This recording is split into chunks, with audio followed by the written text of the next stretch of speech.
Valley of the BirdTail is a new book co-written by Montreal-born lawyer Andrew Stobo Sniderman and Douglas Sanderson, the Prichard Wilson Chair in Law and Public Policy at the University of Toronto Law School. And I'm so fortunate to have both of them with me today to talk to our library members and beyond in the city of Cote-Saint-Luc. Welcome, Andrew, and welcome, Douglas. Thanks for having us. Thanks, Mike. Great to be here. Great to have you through the magic of video. And first of all, your book, it reflects on what has gone wrong in relations between Indigenous peoples and non-Indigenous Canadians. Andrew, let's start off with you. Could you share with our viewers the true premise of this book? Yeah, what we're trying to do is to follow two families over 150 years, over many, many generations, to try to retell the story of Canada, to help explain how did we get to where we are today with such inequality with Indigenous peoples. And one family is a family of Ukrainian Canadians that immigrates from Europe in the late 19th century, as it happens due to Russian oppression at the time. And we followed them over the generations. And another family is an Indigenous family, and these two families live in neighboring communities. And the premise of the book is, if we can understand what happened with these two families, if we can understand how these two communities misunderstood and ultimately came to understand each other better, we can understand Canada a lot better. And I think one of the things that makes the book special is that we're really trying to reflect the point of view of an Indigenous community and of a non-Indigenous community. And Douglas and I have worked on that as a team, a co-author team of a non-Indigenous person and an Indigenous person. Very, very interesting. Now, Douglas, you were Andrew's teacher at law school? Yes, that is correct, yes. So how did it come to be? I mean, how often does a teacher get together with their students years later and write a book like this? Well, I'm not sure it's unprecedented, but it certainly does not happen often, and it's the first time that has happened for me. I teach a property law seminar, and Andrew was just randomly assigned to be one of my students, and it was very clear, though, that he's a great student, and I knew that he had begun working on a project. It was in its nascent stages. But over the years after Andrew graduated, we stayed in touch, and I learned more about the project as he continued to work on it. And then a few years ago now, Andrew came with a semi-completed manuscript and said, I think that I, as a settler person, can only take this project so far. Right? Like that I've got blind spots, I think. And of course, it turned out he was right. And and so a lot of the book was so we put our two pieces together to have a completed manuscript, and then we started at the beginning and we rewrote the whole thing. And a lot of it was learning to check each other's biases. I remember early on in the writing process, Andrew would say things to me like, I hear what you're saying, but white people got to get past chapter 3, right? So and ways in which we were talking about, or the manuscript was talking about Indigenous people at times, was just not as not as representative as the language could be. And so a lot of it was just wordsmithing, but trying to get, as Andrew said, it's a co-authored book, but it represents both of our views. And so the whole thing is sort of tooled down to accurately reflect the views of an Indigenous and a settler scholar on a historical project, but then also one that thinks about policy and moving forward in the relationship. Well, let me ask you this first. How important was it for you, Douglas, given the headlines we've seen? I mean, obviously, the mistreatment of the Indigenous people in Canada is well told and really scandalous, beyond scandalous. The stories we've been hearing, though, it's made the news more in the last couple of years. And now you come out with a book like this. How important was it for you to be part of a book like this? Well, so the book is it's a work that covers basically from the birth of Canada. So about from Confederation, both the town, Rossburn, and the reserve are founded more or less at exactly the same time. And so, and then we follow the government policies through the late 19th and into the 20th century to show how things become unfair. And that was important to me. Although, I didn't see it until we had actually already written it. But it was important to be able to show how the injustices that have been heaped upon Indigenous people they're not one-offs, which is how we experience it in the media, right? The residential schools we see as its own terrible thing. And then the idea of like the pass system, keeping Indians on the reserves and requiring written permission to leave. Like that's an isolated incident. But what we show in the book is how all of these policies work together hand in hand after generation, how one new policy reinforces the last policy. And so you get to see that what has happened to Indigenous people has not been a series of crises, but rather a determined set of political policies that were in place and remained in place under governments that were both liberal and conservative, and that the situation of Indigenous people today is no accident, but is the result from intentional policies. So it was important for me to be able to show that part of the book, as well as to be able to talk about, and this is really, I think, the most thrilling part of the book, is to be able to talk about what it might look like for us to live together side by side as equals, and how we might justify that. So we take into account, I think, at the end of the book, just some of the ways in which we might think about, if we're serious about combating this injustice, what are some of the steps that we might take? Interesting. Now, Andrew, how did you come up with the idea to write a book like this? Where did it all come from?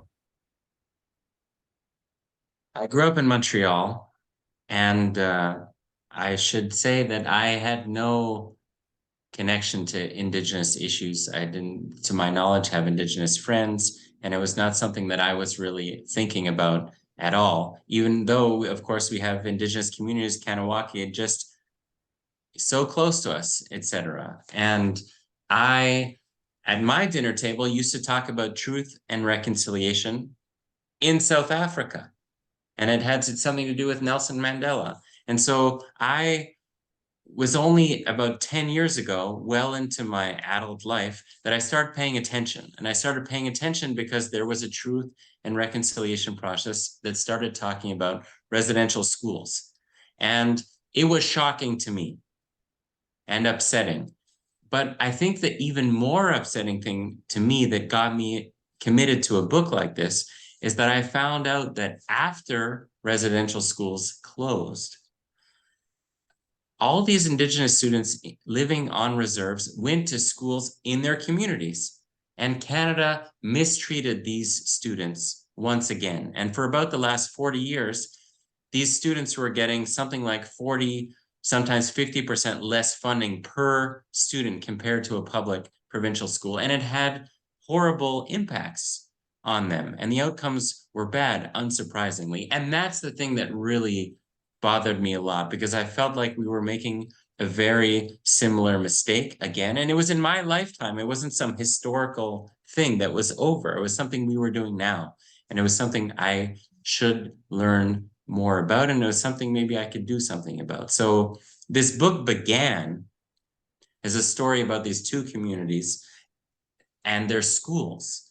And it was really about what it meant to have these two schools just a few kilometers apart that share this beautiful valley. And what did it mean to go on the school that was being underfunded? And what did it mean to be the community down the road looking at that? You know, did that bother people? Did it make sense to them? Did they notice?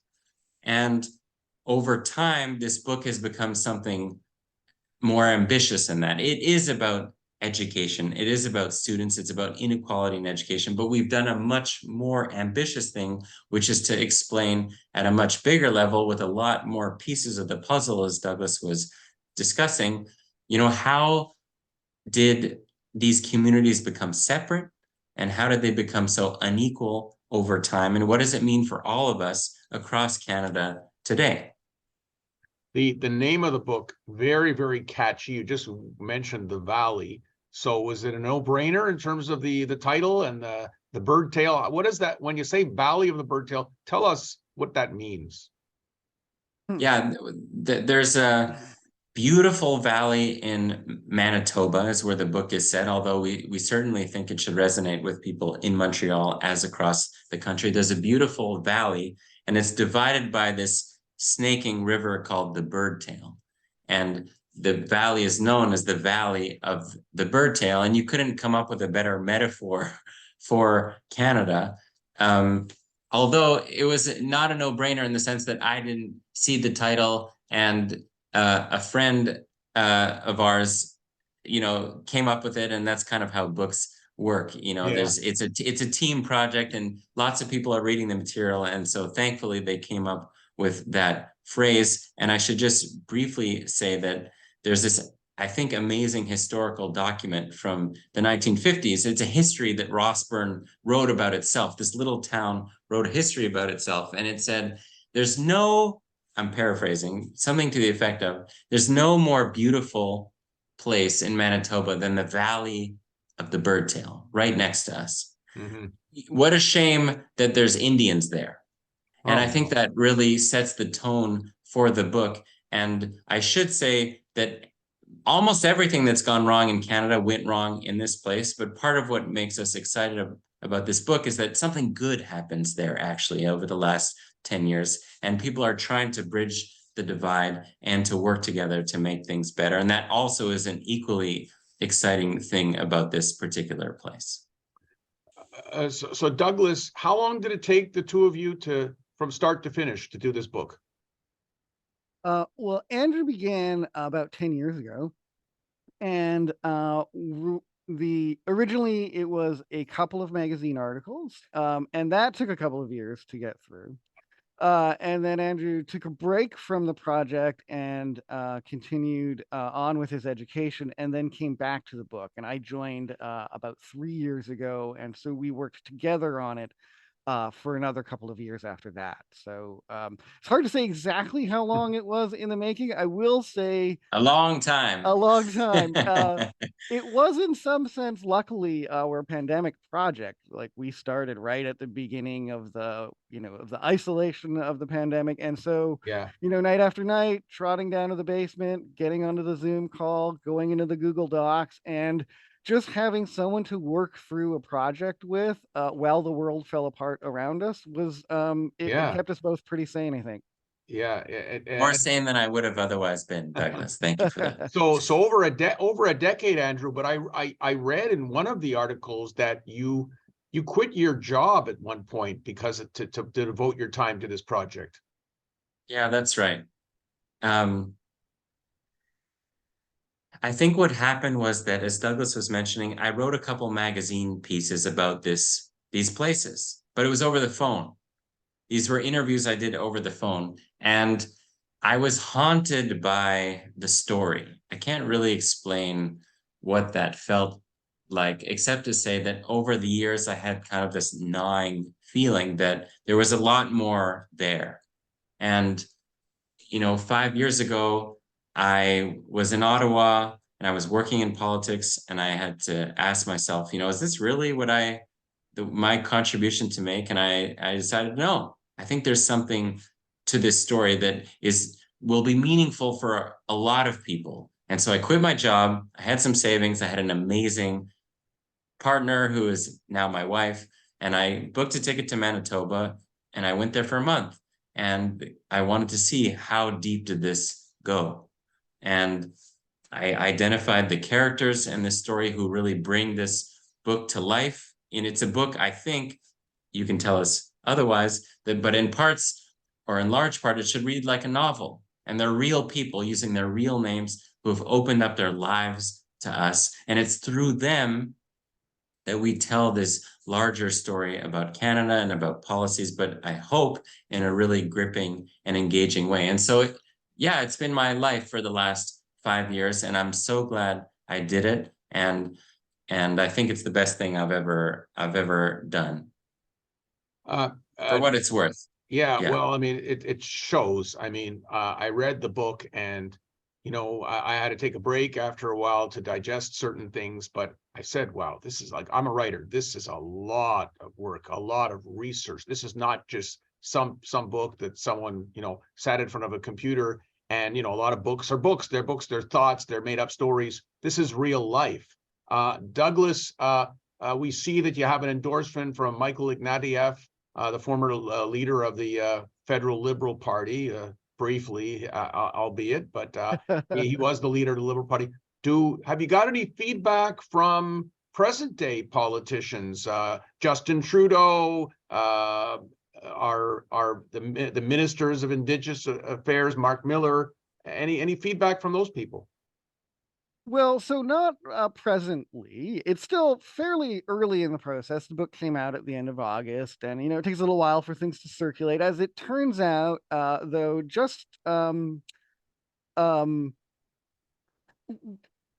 we're going to be doing a gala speech that will, the Prime Minister will be in attendance, Minister of Indigenous Affairs will be there, Mark Miller, Really? members of the Supreme Court. And it's for the Institute for Research on Public Policy's 50th anniversary gala, and they were good enough to buy everyone in the room a book. When is this going to be? This will be taking place in November, at the end of the month, or actually, okay, just, so just next week. This interview is pre-recorded for those folks. So by the time sorry, Les, I was trying to figure out how to do that. That's fine. By the time it airs, it will have occurred. Yes. But that's good news, and we can do a follow-up, hopefully, to get the feedback that you get. Because, Yes. Justin Trudeau does a lot of international traveling since COVID's over. He's got a lot of time to read books. So, it'd be interesting to get his feedback. He's going to have a copy, and we're super excited to be able to get the book into the hands. I mean, and not just of, the minister and the prime minister, as important as those players are. It's like the civil service, right? It's like the absolutely. people, and this event, we think, will draw together a number of, senior civil servants who ultimately are the ones who are doing the work, through government to government. So I feel that that's really important to recognize as well. Now, besides the Indigenous dossier, which is, very high profile, more so than ever before, you started this, Andrew, more than a decade ago, and you've got the Ukrainian angle. Of course, look what's going on in the Ukraine. I bet you never thought when you picked that group of people to profile that their native country, would be at war with Russia. That's right. And as I was saying earlier, part of the reason there's so many Ukrainians in Canada is because of Russian oppression 130 plus years ago. And so there is this eerie echo that I think will make the story resonate. And there's this central figure in the book called Clifford Sifton. And part of what's amazing about Clifford Sifton is that he's the guy in Ottawa who organizes the immigration of hundreds of thousands of Ukrainians to Canada. And it's this enormous concerted effort to send thousands of agents into Europe to pay their passage to come to Canada and to get them on trains and get them basically free land. And part of what's amazing about this guy, Clifford Sifton, is that at the same time, his job is also to be in charge of Indian affairs. And so he is oppressing Indigenous people in Canada on reserves and confining them to reserves, and he's in charge of all the policies that are ensuring failure in those places. And at the same time as we're bringing in all these immigrants for Europe and doing everything we can to help them succeed. And maybe Douglas could mention that, I didn't grow up in the prairies, but Douglas did, and this had a kind of resonance for him that it didn't have for me. Go ahead. Yeah, I mean, so I grew up, well, I went to some of elementary school on the prairies and lived along the prairies, in different towns, and always there were Ukrainians. And, it's funny that I never, there's like a fundamental trope of Canadianisms, right? There's always those Ukrainians in the background. And it was, like so many things in life, you just never ask yourself why. So I found it fascinating to discover that the history of Ukrainians in Canada has that same intentionality as what becomes the poverty in the Indian reserves. It's not an accident. It's not an accident that Ukrainians are here, and it's not an accident that Indians are poor. And what's remarkable about Sifton is with one hand, he's literally clearing the prairies of Indians by kicking on the reserves and then repopulating the prairies with a Ukrainian population. It's a tremendous act of I'm not even sure how to describe it. It's a dichotomy for sure, but I'm not sure that's the word that I wanted. Yeah. Now, actually, so if we were writing the book at this point, Andrew would sit down and he would write that sentence 5 different times Yeah.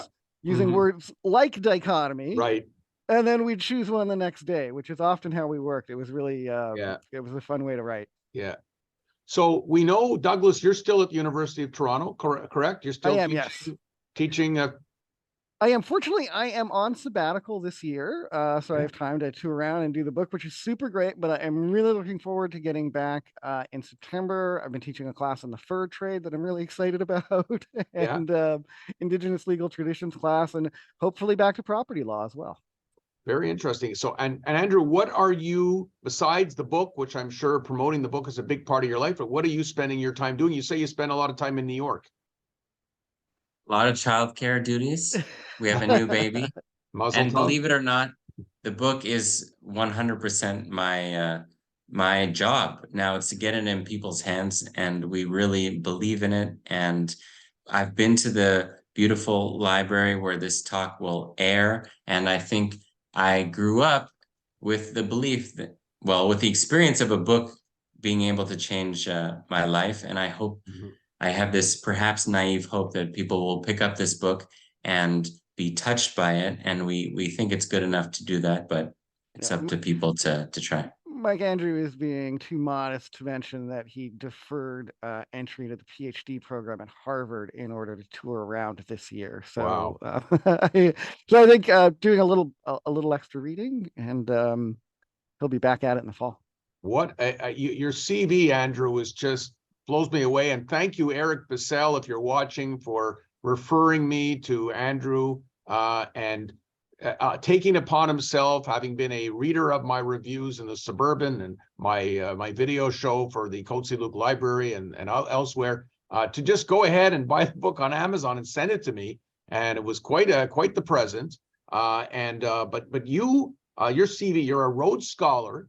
You've written for the New York Times, the Globe and Mail, and Maclean's. You've argued before the Supreme Court of Canada. You've served as the Human Rights Policy Advisor for the Canadian Minister of Foreign Affairs. Which minister was that? Stéphane Dion. Okay, Stéphane Dion. And you worked for a judge of South Africa's Constitutional Court. And you're a young guy. Like, who knows, Douglas, what he can achieve? Andrew, you're still a Canadian citizen, I hope? Always. The only one I want. So what about Andrew for running for politics one day? Does it interest you possibly? I leave that to my betters, Mike. I leave that to my betters. What do you think, Douglas? Would he make a good parliamentarian? Oh, I think Andrew might be too earnest to be a parliamentarian. Too principled, too earnest.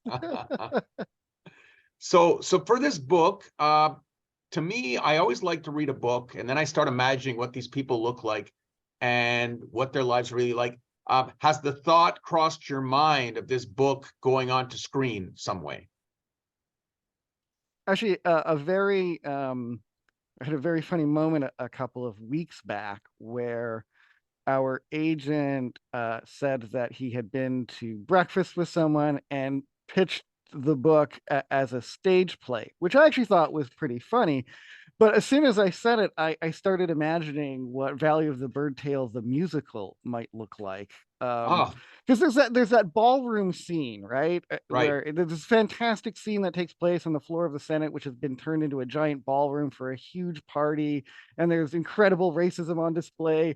But I just think like that could be a really, really interesting centerpiece. But we have also, hopefully had productive meetings with producers who might be interested in perhaps a documentary version of the book or something more of a narrative tale.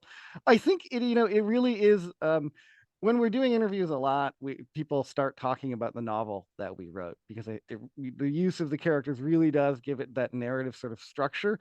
And I think it is ultimately, it's a book filled with stories about people, and that's always going to make engaging media. Andrew, your thoughts on that? I would love for it to be a dramatic miniseries. And I say that because we're trying to retell the history of Canada in a really engaging way. And all of it was new to me. I don't know if there was new stuff for you, but I didn't read a lot of history about Canada, maybe like a lot of other Canadians. And there's so much important context that we just don't have, but we have these great stories, and we're trying to resurrect a lot of them in this book in a way that resonates with people. And I think we've got characters in the book that people will recognize either in themselves or in their family. And that's, I think, as Douglas was saying, we're just trying to tell great stories. And I hope it gets on a TV because not everyone reads. There is an amazing audiobook I should mention, but I hope it lives many lives because we've resurrected these amazing stories from our history, and they're important to know because otherwise I don't think we can understand where we're at and maybe what we're capable of doing in the future. Well, for me, I would see this as a perfect CBC miniseries. So who knows who's watching, who knows who's reading, but you never know what might happen down the line. Anyhow, great book. Happy and honored to be part of the media to promote it. Good luck, and we'll let you know how many people take that book out at our library or go buy it at Indigo or at on Amazon. Thanks so much, Mike. And hey, it makes a great solstice gift. Just putting it out there. It does, absolutely. It makes a good gift, period. And with a name like that, who knows? Maybe Eric Bissell will buy more gifts for other people out there. This book. Okay, thank you very much, guys, for joining me. Thanks so much for having us. Thank you for having us. Great having Andrew and Douglas to talk about Valley of the BirdTail. I just love saying that, Valley of the BirdTail.